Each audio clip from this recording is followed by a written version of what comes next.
The old postmaster had a routine: a slide of the metal grate, a gruff nod, the thud of a parcel on the worn wooden counter. It was a ritual as predictable as the mournful whistle of the 2:30 train that cut through the valley. But today, the ritual broke.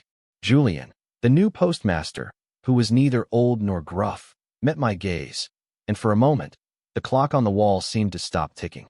He wasn't smiling, not really, but the corners of his eyes held a tension that wasn't unfriendly. It was something else, something watchful. He slid the parcel across the counter, his knuckles brushing the cardboard. It wasn't for me to pick up. It was a delivery. His hand stopped just short of my chest, the box hovering in the space between us. I reached for it, my fingers expecting the cold, smooth surface of packing tape. Instead, he pushed it gently against my sternum. The warmth of his hand radiated through the box, a strange, intimate pressure. "Sign inside," he said.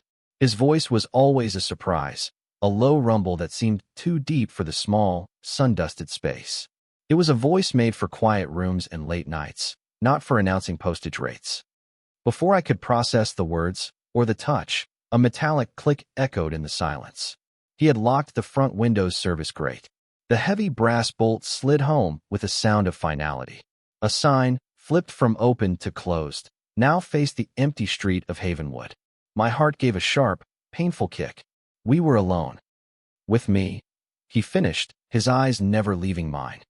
I had lived in Havenwood for 6 months. 6 months of self-imposed exile, trading the clamor of the city for the oppressive quiet of a town that time had forgotten. I was a writer, or at least I told myself I was. In reality, I was a man hiding from the ghost of a life that no longer fit. My days were a blur of empty pages and the low hum of the refrigerator. The only human contact I reliably had was here, at this counter, a necessary transaction for mail and supplies ordered online to avoid the town's only general store. And for 6 months, Julian had been a fixed point in my solitary orbit. He was a man carved from the local granite and timber, broad-shouldered and steady, with hands that looked like they could fix an engine or soothe a frightened animal with equal competence. He moved with an economy of motion that spoke of a life lived with purpose, a stark contrast to my own drifting existence. I had watched him, more than I cared to admit. I'd studied the way his dark hair curled just over the collar of his uniform shirt, the faint lines that fanned from his eyes when he offered a rare, genuine smile to old Mistress Gable, the way he sorted mail with a rhythmic precision that was almost hypnotic. He was an object of quiet fascination, a piece of this town that felt solid and real in a way I never could. And now he had locked me inside with him. My mind raced, a frantic scramble for reason. A special form? A registered letter of some importance? But the box was from an art supply company. Canvases and linseed oil. Nothing that required this level of security. He gestured with a slight tilt of his head toward a small door behind the counter, the one marked private. I had never seen it open. My feet felt rooted to the floor. The parcel was still pressed against my chest, a warm shield. "Is there a problem with the delivery?" I asked, my voice sounding thin and reedy. "No problem," he said, the words smooth and calm. He finally pulled his hand back, and the loss of that small point of contact left me feeling strangely cold. He turned and walked to the private door, pushing it open. It swung inward, revealing a small, cluttered office. A desk, a single chair, and a window that looked out onto the alley where wild roses climbed the brick wall. "Leo, come on." He used my name. He always used my name. Mr. Myers. That's what Postmaster Abernathy had called me. But Julian said my first name, Leo, every time, rolling it out with that low voice until it sounded like a secret. I clutched the box tighter and moved. It felt less like a choice and more like being pulled by an invisible string. I stepped around the counter, through the swinging half-gate that squeaked in protest, and into the space that had always been forbidden territory. The air behind the counter smelled different. It was the scent of old paper, ink, and something else. Something uniquely him. A faint, clean scent of soap and maybe the pine needles that clung to his boots from the woods behind his house. He closed the office door behind us, muffling the sound of the ticking clock. The small room felt intensely private. He leaned against the edge of the desk, crossing his arms over his chest. The posture should have been closed off, defensive, but on him, it just seemed to emphasize the breadth of his shoulders. Put the box down, he said, nodding toward the desk. I did, placing it carefully next to a stack of postal regulations. My hands felt empty and foolish. I shoved them into the pockets of my jeans. I watched him, waiting. My brain, the overthinking, analytical machine that was my constant companion and tormentor, was utterly silent. For once, it had no theory, no prediction. There was only the quiet hum of a fluorescent light overhead and the steady, unnerving weight of Julian's gaze. He pushed off the desk and took a step closer. He was taller than I'd realized. Across the counter, we were equals. Here, in his space, I had to tilt my head back slightly to meet his eyes. They were a deep, murky brown, the color of wet earth after a rain. He reached out, not quickly, but with a deliberate slowness that gave me ample time to flinch or step away. I did neither. His fingers came to rest on my collar, his thumb brushing against the side of my neck. My skin erupted in goosebumps. You've had this loose thread for a week, he murmured. His thumb moved again, a soft, stroking motion against my pulse point. I could feel my heart hammering against his touch. It's been driving me crazy. I couldn't breathe. I couldn't think. A week? He'd noticed a loose thread on my collar for a week. I wore the same rotation of 3 faded flannel shirts. It was entirely possible. But that he had noticed, that it had registered enough to bother him, sent a shock wave through me. He wasn't just seeing a customer, a transaction. He was seeing me. Leo. His fingers worked the tiny thread, his brow furrowed in concentration. The intimacy of the gesture was staggering. It was more personal than any conversation we'd ever had. It was a touch that belonged to lovers, to husbands, to people who shared a life, not to a postmaster and the town recluse. He pulled the thread free and held it up for a moment between his thumb and forefinger before letting it drift to the floor. His hand, however, did not move away. His thumb resumed its slow, gentle path along the side of my neck, tracing the line of my jaw. My eyes fluttered shut. This is it. This is the moment where I wake up, where he pulls back and laughs, tells me I had something on my face. But he didn't. He leaned in closer, and the clean, pine-scented air filled my lungs. There, he whispered, his breath warm against my cheek. All better. My eyes opened. He was so close I could see the flecks of gold in his irises. His expression was serious, searching. He was watching me, waiting for a reaction, giving me every opportunity to end this. All I had to do was step back. One simple step, and the spell would be broken. I would be back in my safe, lonely world. I stayed put. A ghost of a smile finally touched his lips. It was small, but it transformed his face, easing the stern lines around his mouth. I figured that was the only way I was going to get you back here, he said, his voice dropping even lower. He finally let his hand fall away, and the air rushed back into the space between us, feeling cold and empty. He gestured to a clipboard on the desk. You do still need to sign for it. My hand was shaking as I took the pen he offered. I scrawled a jagged, unrecognizable version of my name on the line. I was acutely aware of him standing beside me, of the warmth radiating from his body, of the fact that the door was closed and the closed sign was facing the street. The transaction was complete. The reason for my being here was gone. An anxious knot formed in my stomach. Was this it? Was he going to unlock the door and let me go, leaving me to endlessly dissect this bizarre, electrifying encounter for the rest of my life? I walk the river trail after I close up, he said, his voice casual, as if he were commenting on the weather. He was stacking forms, not looking at me. Most evenings. It's quiet. It wasn't a question. It was a statement, an offering, a piece of information given with no expectation, yet freighted with meaning. He was telling me where he would be. He was giving me a choice. I picked up my box of art supplies, the weight of it a familiar comfort. Okay, I said, the word barely a whisper. I didn't know what else to say. Thank you? For what? For locking me in a post office and touching my neck over a loose thread? For turning my quiet, predictable world completely upside down? He walked me to the front, the squeak of the half-gate loud in the silence. He turned the bolt on the main door, the sound now feeling less like a trap and more like an opening. He pushed the door open, and the late afternoon sun streamed in, making me blink. See you around, Leo, he said. I walked out onto the street, the bell above the door chiming my departure. I didn't look back. I walked the 2 blocks to my small rented house, my heart still pounding a frantic, unsteady rhythm against my ribs. I set the box on the kitchen table and stood there for a long time, staring at it. My neck tingled where he had touched me. I had a choice. I could retreat. I could lock my own door, order my groceries online, and never go to the post office again. I could protect the quiet, numb solitude I had so carefully constructed. Or I could walk the river trail. The thought was terrifying. It was a risk that made my palms sweat. But as I stood there in the silence of my empty house, a deeper, more profound fear began to creep in. The fear of what would happen if I didn't. The fear of another 6 months, another year, another lifetime of this aching loneliness.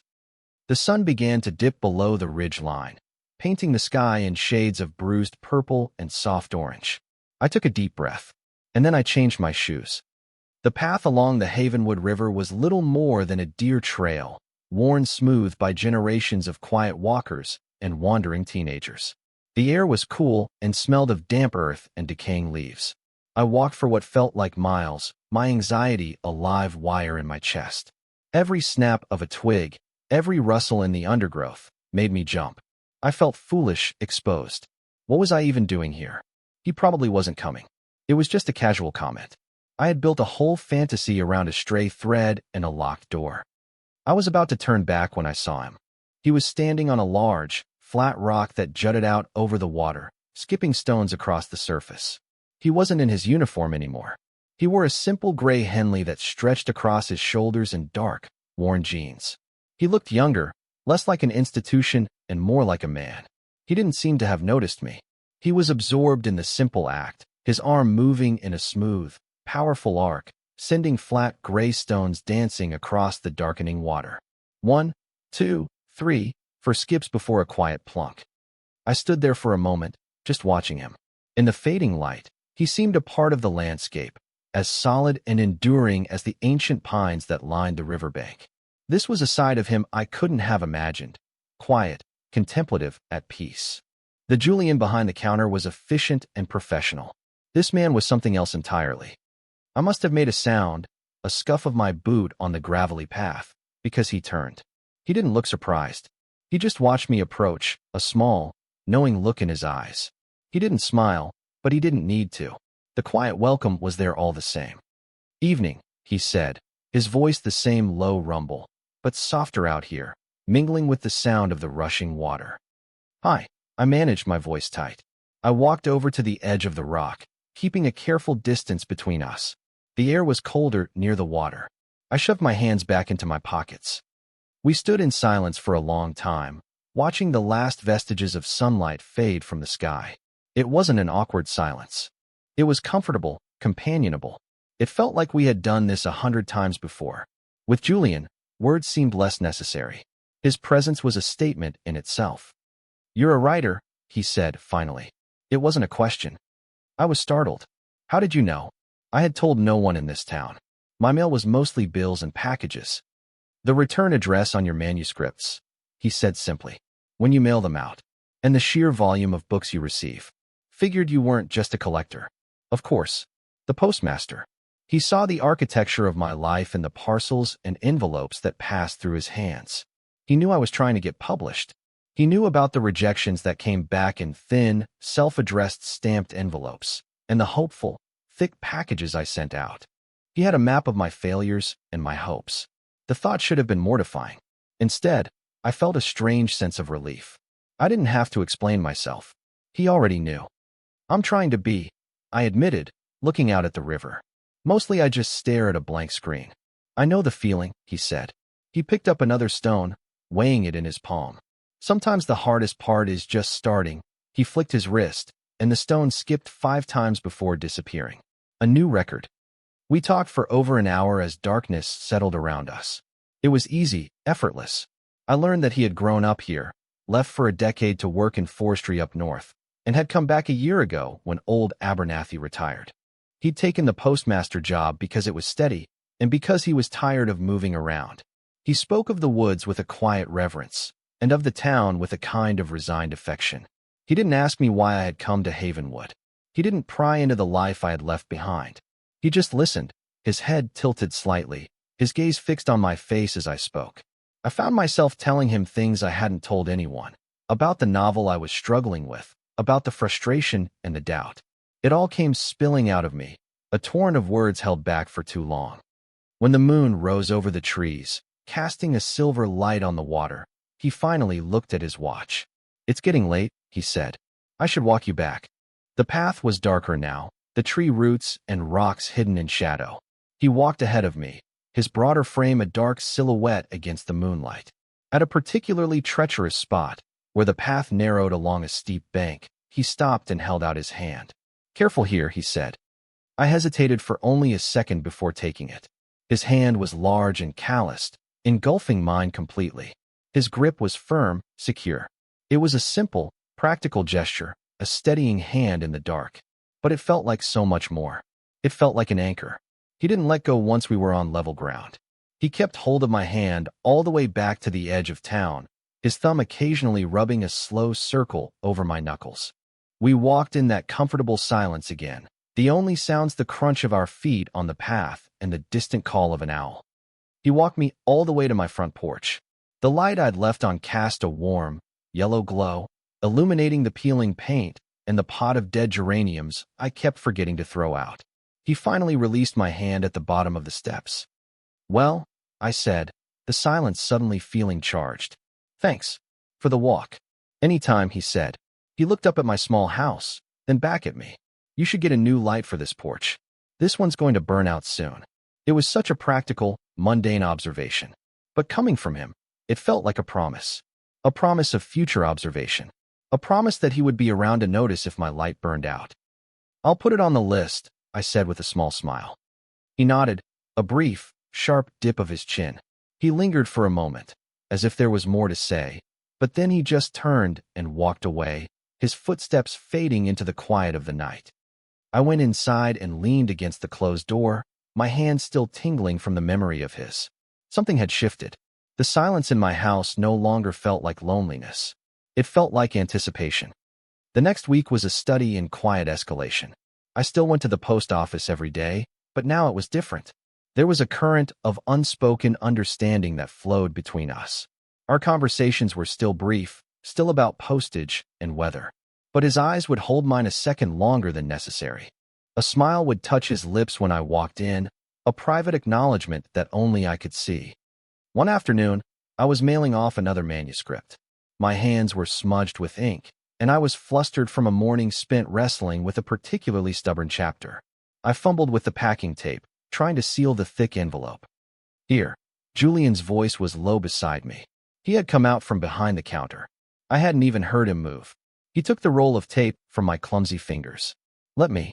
He worked with that same steady competence I had come to admire. His hands moved quickly, efficiently, sealing the package with crisp, clean lines of tape.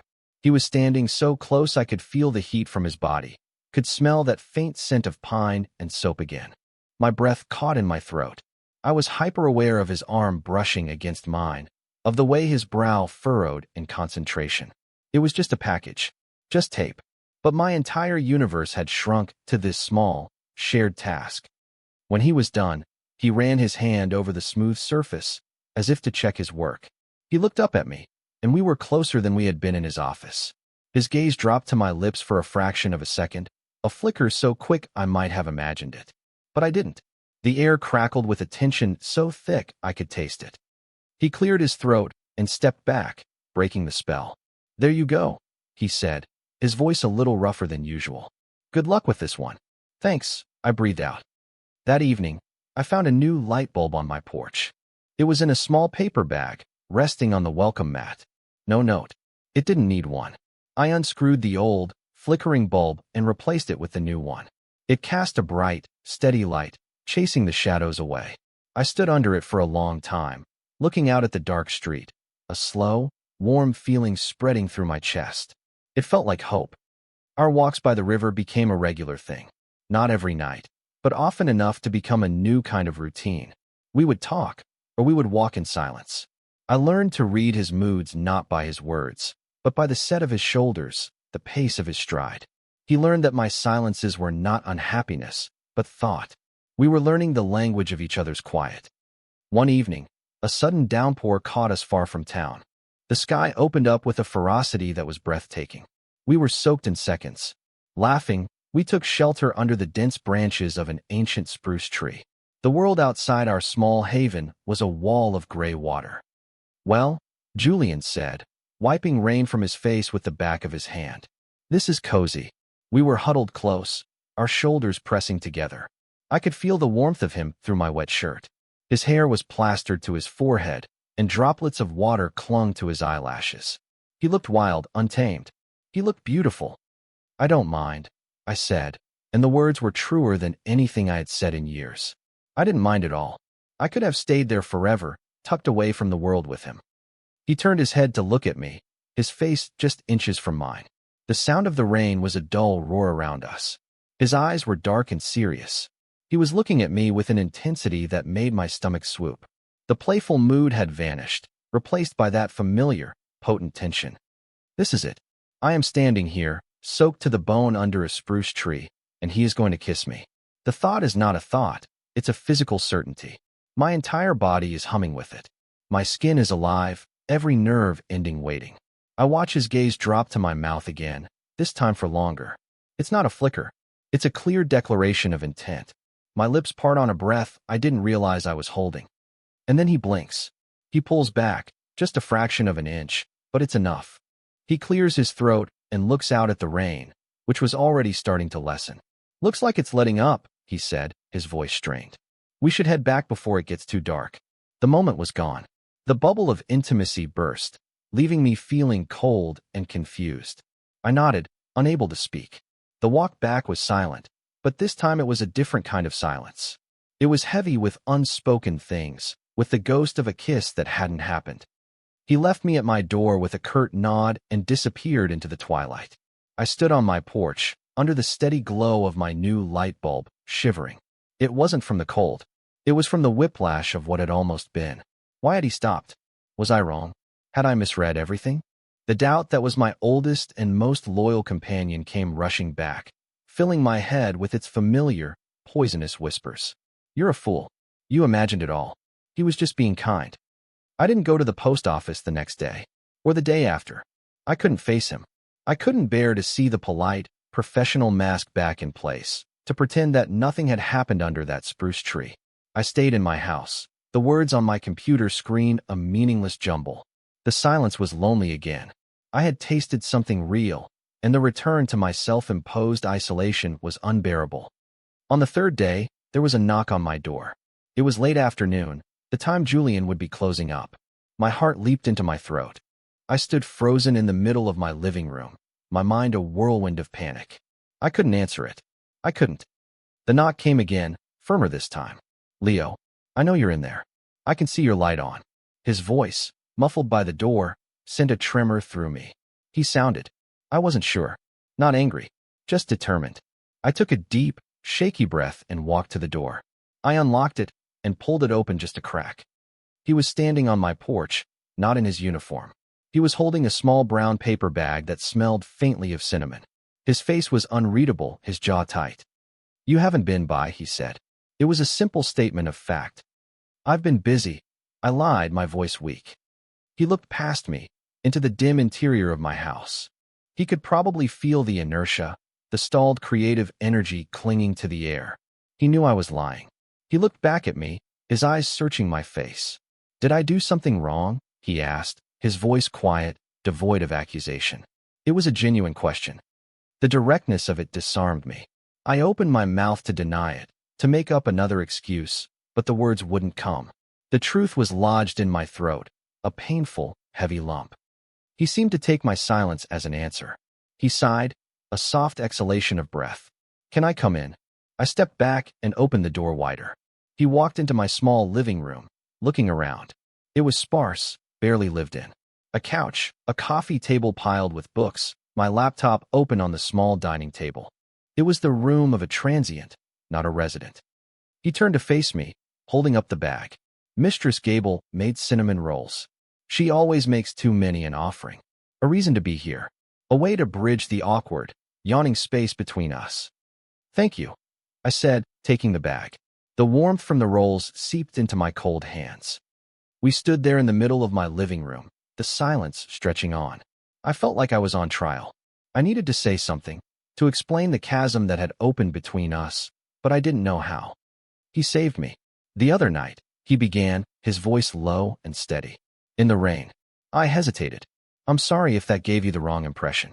My head snapped up. I met his gaze. He looked pained, his brow furrowed. What impression was that? I whispered, my heart thudding. I had to know. I had to hear him say it. He took a step closer, closing the distance between us. The wrong impression would be that I didn't want to kiss you, he said, his voice dropping to a near whisper. Because I did. I do. The air left my lungs in a rush. The relief was so profound, so absolute, that my knees felt weak. He did want to. It wasn't in my head. Then why didn't you? My voice was barely audible. He reached out and gently took the bag of cinnamon rolls from my hand, placing it on the coffee table. He took my hands in his. They were so warm, so solid. Because this is Havenwood, Leo. And you're new. I didn't want to push you. I didn't want you to feel cornered or pressured. He looked down at our joined hands. I've been on my own for a long time. I'm not very good at this. I tend to overthink things. A short, breathless laugh escaped me. You overthink things? I said, a genuine smile finally breaking through my anxiety. You have no idea. He looked up, and a slow smile spread across his face in return. It was the first real, unguarded smile he had ever given me. It lit up his entire face, reached his eyes, and made him look 10 years younger. It was devastating. Maybe we're two of a kind then, he said. He didn't move to kiss me then. Instead, he just stood there, holding my hands, his smile fading into something softer, more tender. It was better than a kiss. It was a confession, a promise. He was telling me, without words, that he was scared too, that this was new and fragile for him as well. He wasn't the stoic, unshakable man I had imagined. He was just Julian, and he was just as uncertain as I was. The tension didn't vanish, but it transformed. It was no longer a taut wire of anxiety and doubt. It became a warm, humming current of shared vulnerability. It was the start of something. Stay, I said, the word coming out before I had a chance to second-guess it. For coffee. We can eat the cinnamon rolls. I'd like that, he said, his thumbs rubbing gentle circles on the backs of my hands. I'd like that very much. That evening marked a turning point. Julian stayed. We drank coffee and ate the warm, sticky cinnamon rolls right out of the bag. We sat on my uncomfortable couch and talked for hours. He told me about his time working in the vast, lonely forests of the Pacific Northwest, about the quiet solitude he had come to crave, but that had eventually curdled into a deep-seated loneliness. He talked about coming home to Havenwood, a place he had sworn he would never return to, and finding a strange comfort in its predictable rhythms. I, in turn, told him about the city, about the noise and the pressure, the relationship that had ended so badly it had shattered my confidence and sent me running for the quietest place I could find. I told him about the book, the one I was pouring all my broken pieces into, hoping to assemble them into something whole. It was the first time I had spoken of these things to anyone. The words came easily, drawn out by his quiet, non-judgmental presence. He didn't offer platitudes or easy solutions. He just listened, his dark eyes full of a deep, resonant empathy that made me feel seen in a way I hadn't felt in years. When it was late, he stood to leave. At the door, he paused. The air between us was thick with a new kind of intimacy, woven from the stories we had shared. He reached out, his hand cupping my jaw, his thumb stroking my cheek. It was a gesture that was becoming achingly familiar. I'm glad you came to Havenwood, Leo, he said, his voice a soft murmur. He leaned in, and this time, he didn't hesitate. He pressed his lips to my forehead. It was a chaste, tender gesture, a kiss of profound gentleness. It was a promise of patience, a seal on the evening's confessions. Then he was gone, leaving me with the lingering scent of cinnamon and pine, and a heart that felt impossibly, terrifyingly full. Life settled into a new rhythm. Our river walks continued. Our conversations deepened. He started coming over for dinner. I learned that he was a surprisingly good cook, his movements in my tiny, ill-equipped kitchen as deft and confident as they were behind the post office counter. He would show up with a bag of groceries, and together we would chop vegetables and stir sauces, moving around each other in an easy, comfortable dance. My house, which had always felt like a temporary shelter, began to feel like a home. It was filled with the sounds of his low laughter, the smell of his cooking, the quiet presence of him reading in my armchair while I worked. He never pushed for more than I was ready to give. The physical affection between us grew slowly, organically. A hand on the small of my back as I passed him in the kitchen, his fingers lacing with mine as we walked. One evening, as we were watching an old movie on my couch, he casually draped his arm over my shoulders. I leaned into his side without thinking, resting my head on his shoulder. It felt like the most natural thing in the world. His arm tightened around me, pulling me closer. I could feel the steady, solid beat of his heart against my ear. In that moment, surrounded by his warmth and the solid reality of him, a profound sense of peace washed over me. The anxious, chattering voice in my head was finally silent. I felt safe. But Havenwood was a small town, and small towns have eyes. It started with a look from Mistress Gable at the general store, a sharp, inquisitive glance that lingered a little too long on the way my hand brushed Julian's as we reached for the same carton of milk. Then there was a whispered comment between two women I didn't know as we left the diner one Sunday morning. I didn't catch the words, but I saw the way their heads were bent together, the quick, sideways glance in our direction. I tried to ignore it. I told myself it didn't matter. But the old fear, the fear of being seen, of being judged, began to creep back in. I had come to Havenwood to be invisible. But with Julian, I was suddenly, glaringly visible. I started to pull back, almost unconsciously. I would move away when he stood too close in public, or drop his hand when we turned onto Main Street. I felt a familiar, sickening shame coiling in my gut. Julian, of course, noticed. He was too perceptive not to. He didn't call me out on it, not at first. But I could feel a new tension between us, a watchfulness in his eyes that hadn't been there before. The easy comfort we had built was being eroded by my fear. The breaking point came on a Saturday. The town was holding its annual Founders' Day picnic in the park. Julian had been looking forward to it, talking about the three-legged race and the terrible, off-key band that played every year. He wanted us to go together. I had agreed, but as the day approached, a knot of dread tightened in my stomach. The entire town would be there, watching. We walked to the park, the sound of cheerful chatter and bad music growing louder. The park was crowded, a sea of plaid blankets and smiling faces. I felt 100 pairs of eyes on us as we walked across the grass. My palms were sweating. I felt the instinctive urge to put more space between Julian and me. He must have felt me tense up, because he slowed his pace and looked down at me. "You okay?" he asked, his voice low. "Fine," I lied, not meeting his eyes. "It's just a lot of people." He was quiet for a moment. Then he stopped walking and gently took my arm, turning me to face him. We were standing near the edge of the crowd, partially shielded by a large oak tree. "Leo," he said, his voice firm but not unkind. "Look at me." I reluctantly lifted my gaze to his. His expression was serious, his brow creased with concern. "What's going on?" he asked. "This isn't about the crowds. You've been distant all week." I couldn't answer. The words were stuck. How could I explain this ugly, deep-rooted fear? How could I admit that I was ashamed, that I was a coward? "Is it them?" he asked, his gaze flicking toward the townspeople before returning to me.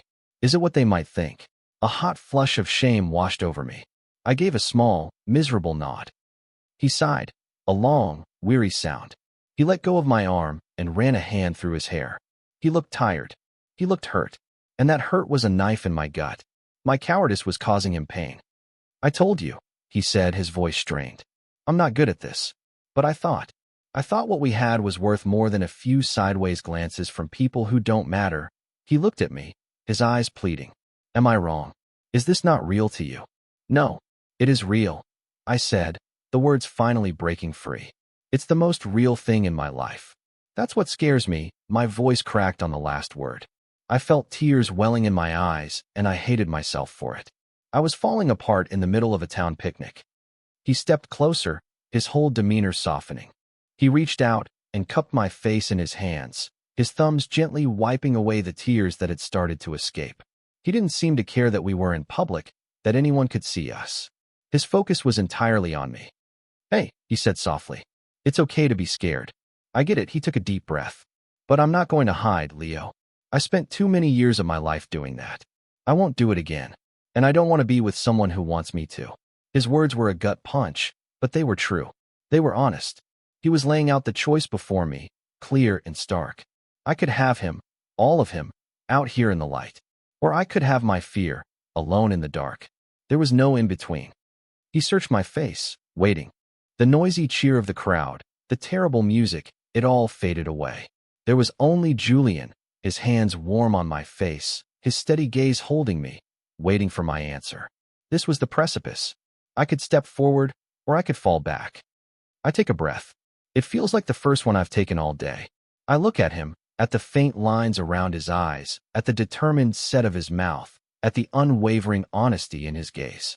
I see the man who noticed a loose thread on my collar, who left a light bulb on my porch, who held my hand in the dark, who listened to my stories and shared his own. I see the man who has been patiently, steadily, pulling me out of the shadows and into the light.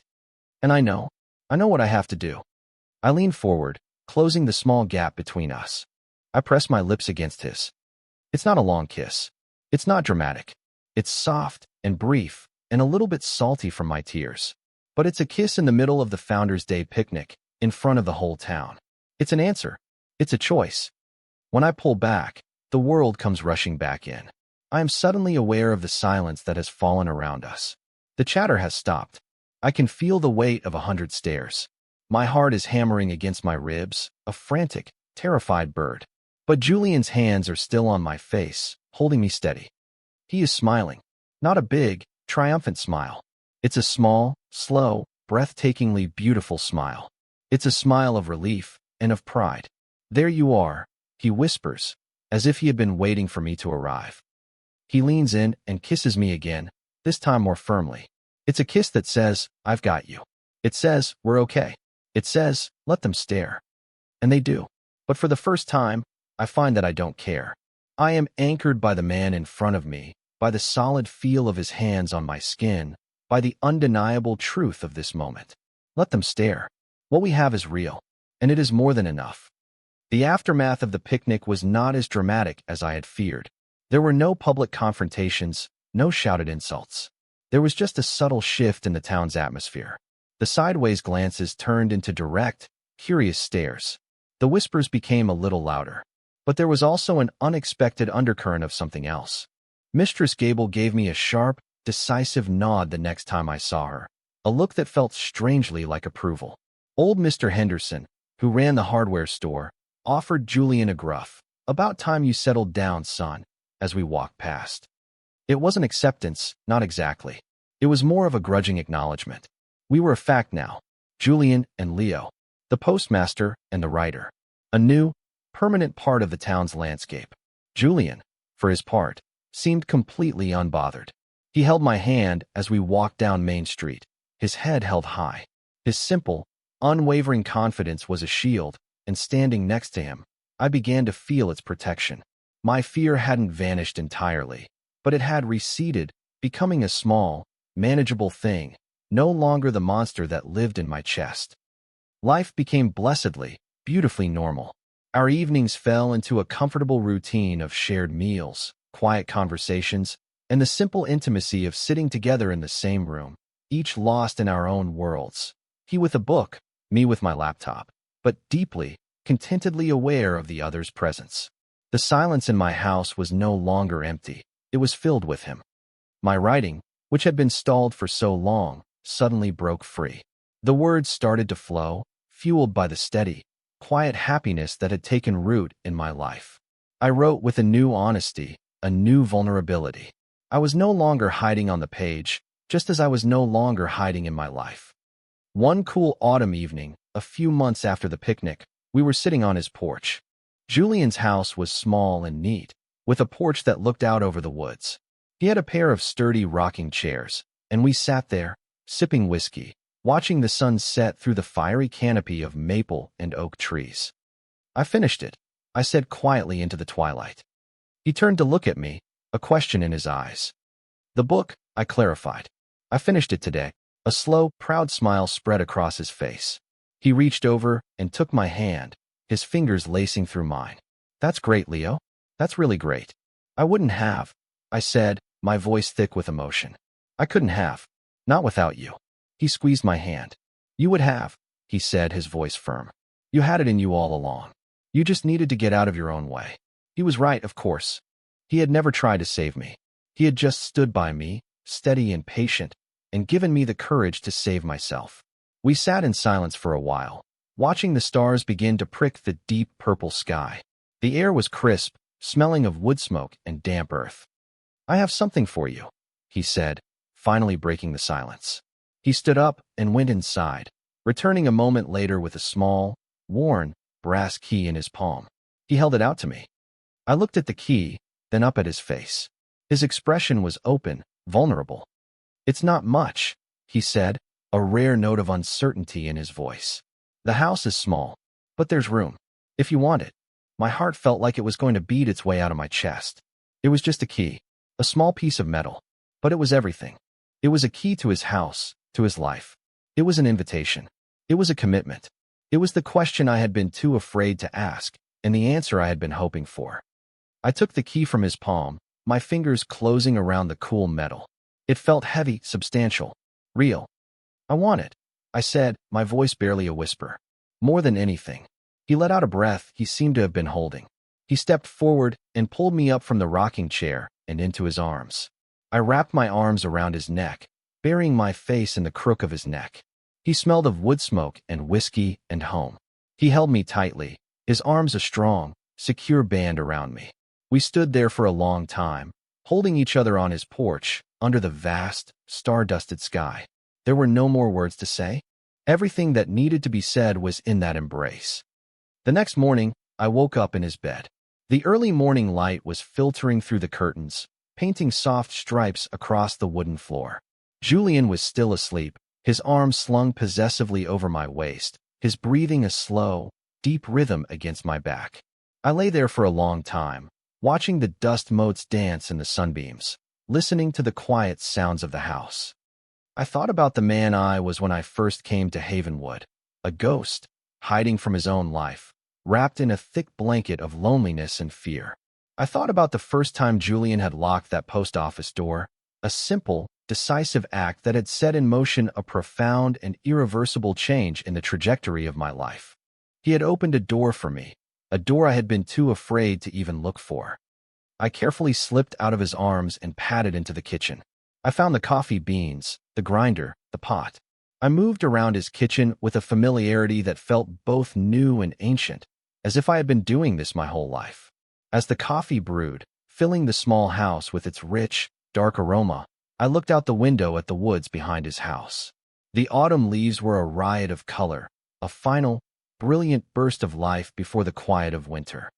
I felt a hand on my shoulder and turned to see Julian leaning against the doorframe, his hair a mess from sleep, a soft, sleepy smile on his face. He was wearing nothing but a pair of gray sweatpants, and in the morning light, he was the most beautiful thing I had ever seen. "Morning," he murmured, his voice thick with sleep. He walked over and wrapped his arms around me from behind, resting his chin on my shoulder. We stood there together, watching the coffee drip, his warmth seeping into me. "Morning," I said, leaning my head back against his chest.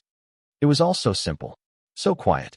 There were no grand declarations, no dramatic fanfares. There was just this, the smell of coffee, the warmth of the morning sun, the steady, solid presence of the man I loved holding me in his kitchen. It was more than I had ever dared to hope for. It was everything. I was no longer a visitor here, no longer a recluse or a transient. I was home,